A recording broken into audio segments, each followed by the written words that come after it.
Hey Rosina, I just wanted to respond to your comment for the week, but I didn't want to have to write everything that I was thinking down. It would take so long, but I did want to address your comment. So I am just going to read through your comment and address it with my own comments as I go. I hope that works for you. And I'm just going to go ahead and start. Hi, Yvonne. That is a great idea, Yvonne. I think that the way you responded to these questions gives the feel of closeness to one another rather than just responding. I'm so great that you have felt that way because I know that I can tend to have a difficult time remembering that I'm responding to someone, whether it's over a text or email or, these discussions. If it's been long enough to where I've talked to the person, I forget that I'm talking to a person and it tends to feel for me like I'm just responding to whatever device I have in front of me. Um, so thank you for saying that. In response to your post, I am curious as to what questions you felt you misunderstood. Also, what crossed your mind when you read them? Were there any concerns? So I don't remember exactly which questions they were that I had misinterpreted. They were the later questions, but I do remember the first couple of questions feeling like they were almost trick questions. And I think that was because either I misunderstood them or I wasn't, I didn't have the right term in mind. I think I was or I was confusing the word test for assessment. So that confused me as well. Um, what crossed my mind when I read through them, I was just pretty confused. I don't know if it was just me, but some of the questions felt like they were really confusing in the wording. Um, so yeah, I didn't really have any more concerns. So I'm just going to keep reading. In terms of assessing students in the classroom, I agree with you that it is essential to assess what the child's attitude towards school is, as well as applying it to their performance. In my last class, I also applied this concept along with getting to know the child's family or cultural background and their belief in education. Some families may not be as supportive, while others are unable to assist due to language barriers. You are also correct in assessing development, trauma, skills, and abilities. In these areas, simple conversations, even games before teaching a lesson, is a great way to assess how much a child knows. I'm going to stop right there and address that first part that I read. You mentioned that you tied that concept into getting to know the child's family or cultural background and their belief in education. And you also mentioned the parental support. These are two really crucial aspects of learning. And I pulled a few things up here. So I pulled a article from Reading Rockets, and I'm going to include these references here. I'll include them in the post once I'm done with this video. But the first thing I wanted to address was getting parents involved in schools. I'm just going to read a couple things that I have highlighted here. Research shows that parent involvement can improve students' behavior, attendance, and achievement. The benefits of parental involvement are clear. A growing body of research shows that successful parental involvement improves not only student behavior and attendance, but also positively affects student achievement. So then it goes on to talk about some barriers to successful parental involvement. I'm just going to read these things here. For their part, parents are sometimes hesitant to become involved in schools because they don't have extra time, which we can all relate to, or because they don't speak fluent English. But the biggest problem is the disconnect between the schools and the families. Parents believe that they are not welcome. Despite these communication barriers, both schools and parents want the relationship to improve, if only for the benefit of the student.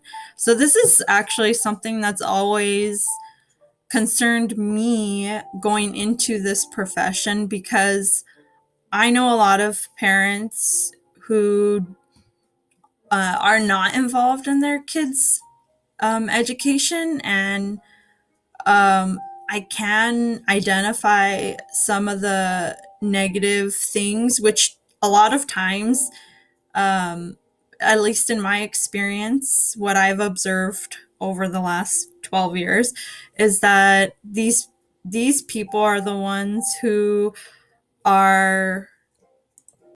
I lost my train of thought.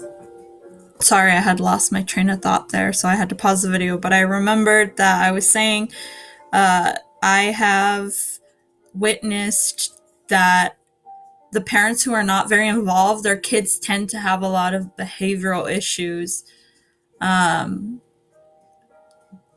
Anyhow, so it would make sense here that the student involvement can positively affect and improve that aspect.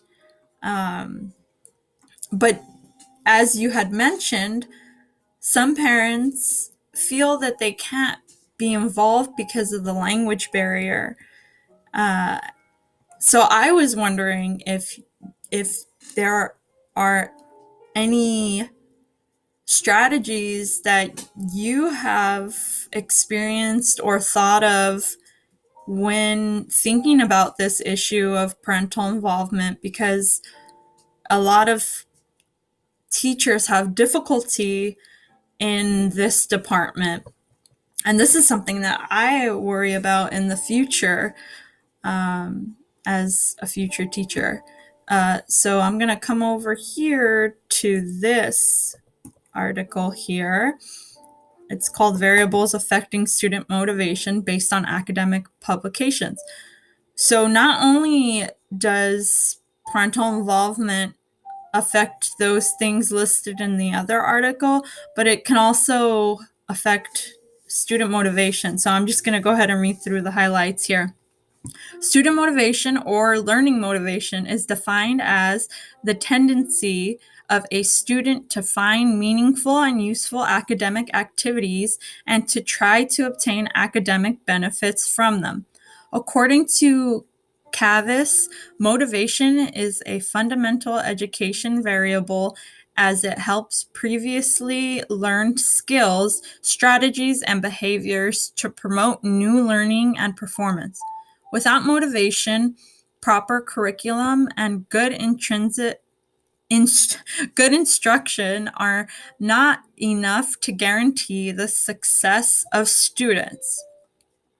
There are factors affecting student motivation and student achievement considerably on the basis of establishing effective and efficient learning teaching process in education systems. The studies show many motivational factors: psychological, social, and cultural, as we were talking about cultural, intrinsic and extrinsic directions, parental influence and participation or lack thereof, family history, peer pressure, self-efficiency, expectations, effort, value attributed to a relative, anxiety, self-regulation, and determination of goals, talents, perceptions, learning strategies, teaching styles, and school environment. I put a note to the side. This is a lot of factors for teachers to have to keep in mind. Motivation is a critical component of learning and plays a very important role in helping students become involved in academic activities. Motivation is defined as a situation that gives energy to behavior, directs, and sustains it. This includes goal and activity requiring that the objectives provide motivation to move and action. Action requires effort and insistence to operate for a long period of time.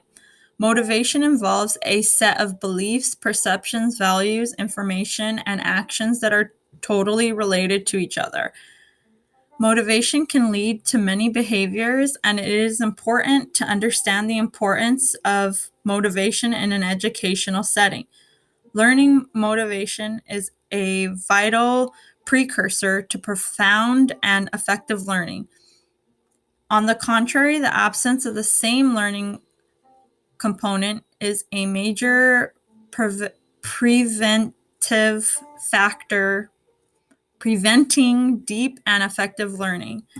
So I underlined this here because not only does the cultural aspect affect learning, but here's a whole nother aspect that it's affecting, which is children's motivation. So I think it's really important that you tied that concept we were discussing here to the beliefs, the perceptions, the values, all these things, because they're such an important aspect to keep in mind when teaching. Okay, so this here I wanted to share is that in all of this, comprehension ties in, and this article here is called the Comprehension Matrix. You might have come across it in the past. I really enjoy this article, and I always come back to reference it. But in the same conversation of thinking about all the things that we have to keep in mind for student learning, all these variables and aspects, here's something else that I keep in mind as well. Here it shows what learning is affected by. Affected by. So it's the reader, the text, the situation. With the reader,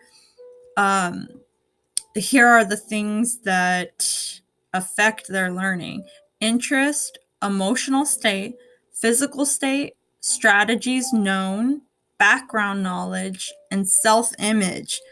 So all of these things are very important to the learning process. If someone is having a bad self-image and they think they can't do it, that's going to affect the way that they learn.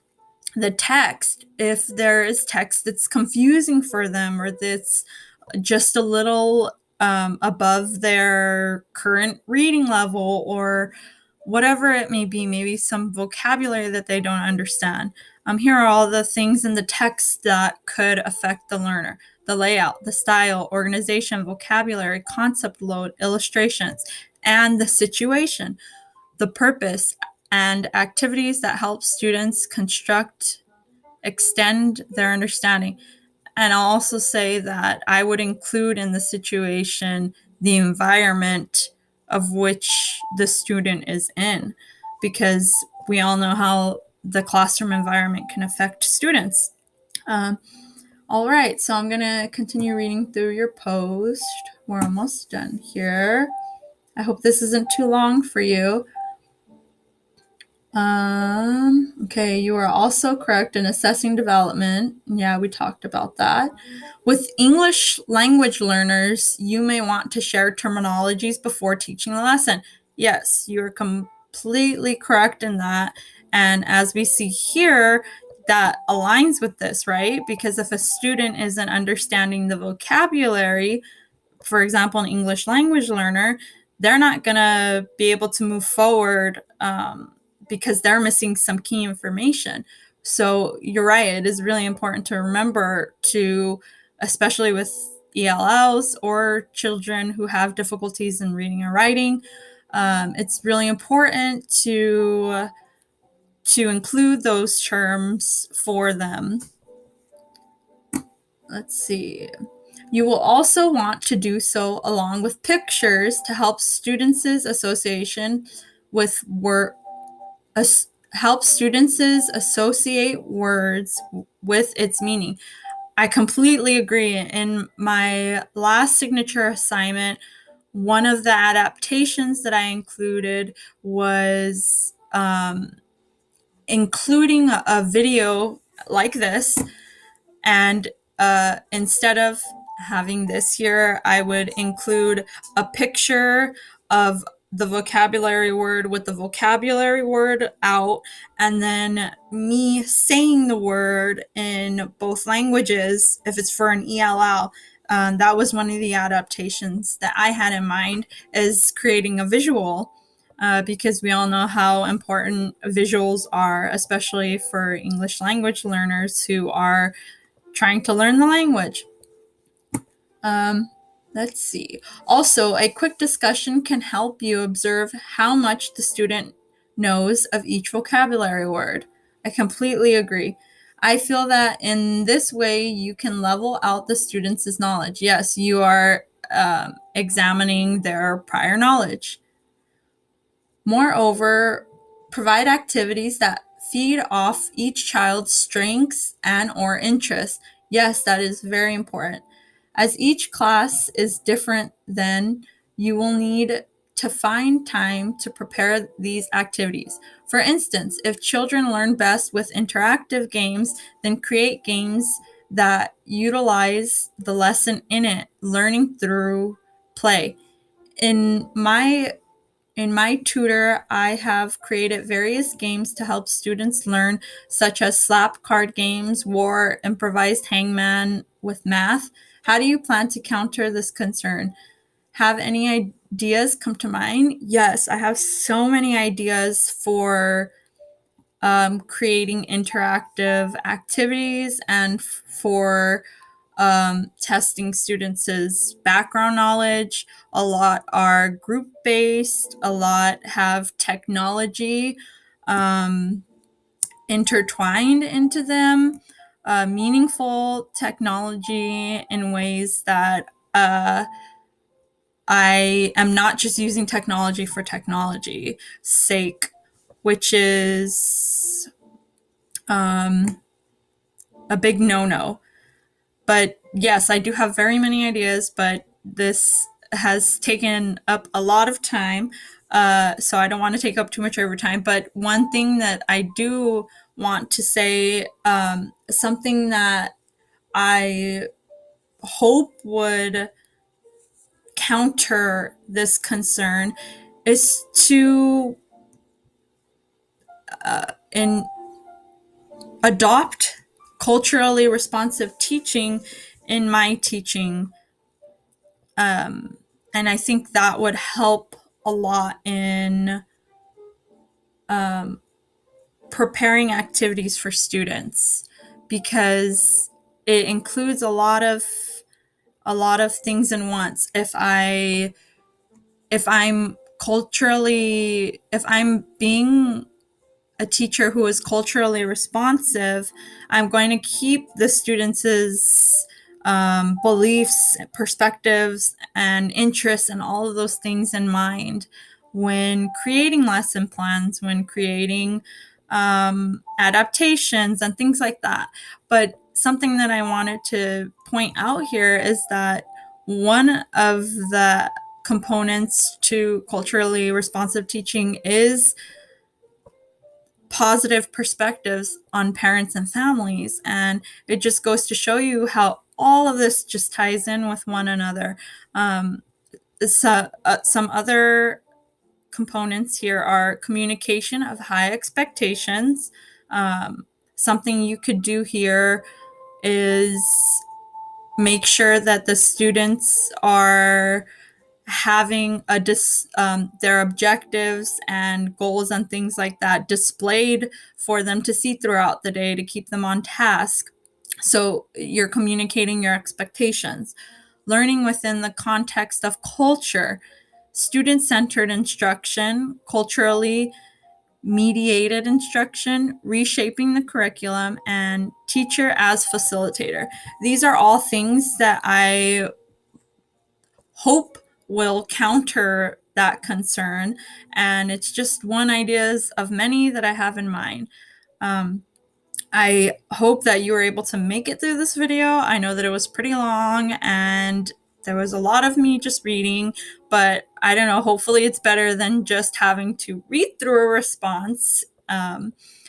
And yeah, I'm gonna try to keep making these videos, and I hope that you're enjoying them, and I hope that you're able to last the entire video. I know it's a little long, but anyways, I look forward to seeing you in discussions, and I hope that you have a great Monday. See ya!